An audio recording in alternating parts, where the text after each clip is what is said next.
Halo para pembelajar, jumpa lagi bersama saya Amanda dalam seri belajar metode penelitian. Setelah pada 2 episode sebelumnya kita belajar tentang perspektif penelitian dan perbedaan antara penelitian kuantitatif dan kualitatif. Pada episode ketiga kali ini kita akan belajar tentang proses penelitian kuantitatif. Selamat belajar.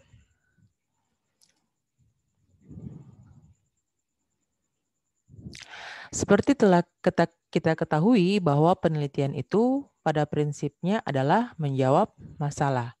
Ya, jadi masalah merupakan penyimpangan dari apa yang seharusnya dengan apa yang terjadi. Ya, selain itu bisa juga dikatakan masalah itu merupakan penyimpangan antara aturan dengan pelaksanaan ataupun perbedaan antara teori dan praktek serta perbedaan antara perencanaan dengan pelaksanaan dan sebagainya ya. Penelitian kuantitatif bertolak dari studi pendahuluan atas objek yang akan diteliti. Ya, jadi studi pendahuluan ini biasa kita sebut dengan preliminary study untuk mendapatkan sesuatu yang betul-betul menjadi masalah. Ya. Jadi masalah itu tidak serta-merta muncul atau tiba-tiba ada di atas meja kalian. Oleh karena itu harus digali melalui studi pendahuluan. Di sini dari studi pendahuluan yang kita lakukan, masalah itu akan bersumber dari fakta-fakta empiris maupun yang teoritis. Ya. Agar peneliti dapat menggali masalah dengan baik, maka peneliti harus menguasai teori melalui membaca berbagai referensi. Selanjutnya, supaya masalah dapat dijawab, maka masalah tersebut harus dirumuskan secara spesifik.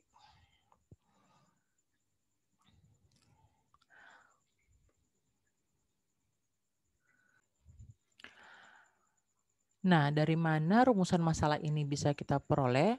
Jadi untuk menjawab rumusan masalah itu kita bisa melakukan 2 proses ya. Yang pertama itu kita bisa membaca konsep dan teori yang relevan ya. Selain itu kita juga bisa membaca hasil penelitian sebelumnya sehingga hasil penelitian tersebut dapat kita gunakan sebagai bahan untuk memberikan jawaban sementara terhadap rumusan masalah penelitian ya.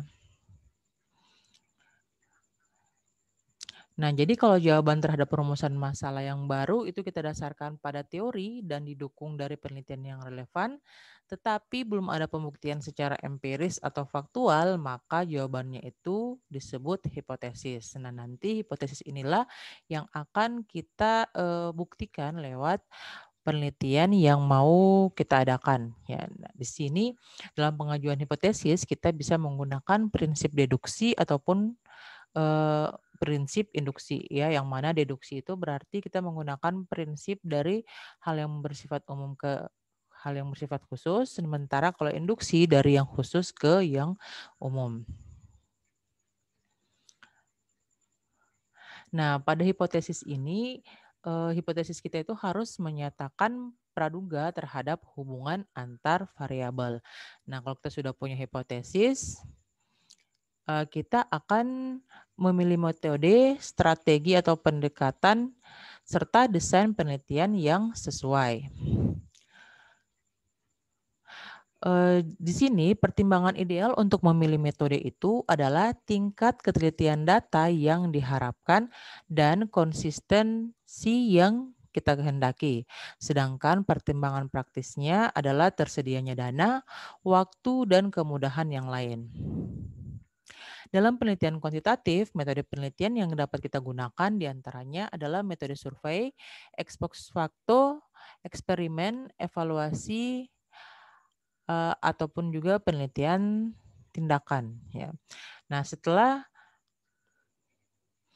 metode penelitian yang sesuai telah kita pilih, maka peneliti dapat menyusun instrumen penelitian, di mana instrumen ini digunakan sebagai alat pengumpul data yang dapat berbentuk tes, angket atau kuesioner, serta pedoman wawancara dan observasi. Nah, sebelum instrumen digunakan untuk pengumpulan data, maka instrumen penelitian harus terlebih dahulu diuji validitas dan reliabilitasnya. Ya, jadi seperti yang sempat saya singgung di pembelajaran sebelumnya, kalau suatu penelitian kuantitatif itu tidak dapat kita percaya kredibilitasnya jika instrumen yang digunakan itu dia tidak valid dan tidak reliable.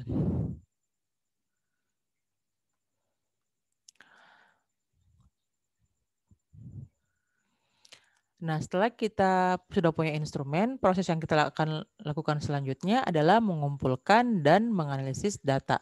Ya, di mana pengumpulan data ini dilakukan pada objek tertentu, baik yang berbentuk populasi maupun sampel. Jika peneliti ingin membuat generalisasi terhadap temuannya, maka sampel yang diambil itu harus representatif atau mewakili dari kondisi populasi yang mau diteliti, ya. Yang mana nanti kita selanjutnya akan mempelajari bagaimana teknik untuk mengambil sampel tersebut. Nah, setelah data terkumpul, maka selanjutnya dianalisis untuk menjawab perumusan masalah dan menguji hipotesis yang diajukan dengan teknik statistik tertentu, ya. Nah, jadi apa yang kita temukan dari hasil pengumpulan dan analisis data itu tujuannya itu adalah untuk menguji hipotesis yang sudah kita ajukan sebelumnya, ya. Nanti berdasarkan analisis ini, apakah hipotesis yang kita ajukan itu nantinya akan kita tolak atau kita terima, atau apakah penemuan itu sesuai dengan hipotesis yang kita ajukan atau tidak, ya. Yang perlu digarisbawahi dari proses ini adalah tidak semua hipotesis itu harus kita terima, ya. Harus kita tolak. Ya, biasanya itu kalau asumsi atau persepsi dari mahasiswa itu ketika mengambil penelitian kuantitatif atau yang umum diambil itu adalah penelitian eksperimen, ketika setelah melakukan analisis statistik, mahasiswa selalu berpikir kalau kita harus menolak hipotesis nol, ya. Tapi itu adalah prinsip yang salah, ya, karena tujuan dari penelitian kuantitatif ini adalah kita mau mengkaji atau membuktikan hipotesis kita yang mana dalam hasil pembuktian itu tidak selamanya harus benar, ya. Bisa saja ada yang bertentangan dengan teori yang telah kita punya. Jadi kalau misalnya bertentangan dengan teori yang kita punya, itu bisa dikatakan sebagai penemuan baru, ya. Nah, setelah kita telah punya pertemuan, maka selanjutnya kita membuat kesimpulan. Di sini kesimpulan merupakan langkah terakhir dari suatu periode penelitian yang berupa jawaban terhadap rumusan masalah. Ya, jadi kesimpulan yang kita buat ini harus merupakan jawaban terhadap rumusan masalah. Nah, jadi berdasarkan proses yang saya jelaskan ini, tampak bahwa proses penelitian kuantitatif itu dia bersifat linear, di mana langkah-langkahnya jelas, mulai dari rumusan masalah, berteori, lalu kita berhipotesis, mengumpulkan data, analisis data, dan membuat kesimpulan di akhir penelitian, ya. Nah, setelah membuat kesimpulan tersebut, kita juga bisa memberikan saran untuk penelitian selanjutnya yang terkait dengan hasil penelitian kita. Nah, di sini penggunaan konsep dan teori yang relevan serta pengkajian terhadap hasil-hasil penelitian yang mendahului guna munculnya hipotesis merupakan aspek logika, ya. Sedangkan pemilihan metode penelitian, penyusunan instrumen, mengumpulkan data dan analisisnya adalah merupakan aspek metodologi untuk memverifikasi hipotesis yang kita ajukan. Setelah pembahasan ini, kita akan membahas juga tentang proses penelitian kualitatif. Terima kasih atas perhatiannya. Silakan like, komen, dan subscribe video pembelajaran ini. Jika kalian ingin mendengar versi audio, kalian bisa mengunjungi channel podcast saya di Belajar Bersama Amanda. Terima kasih.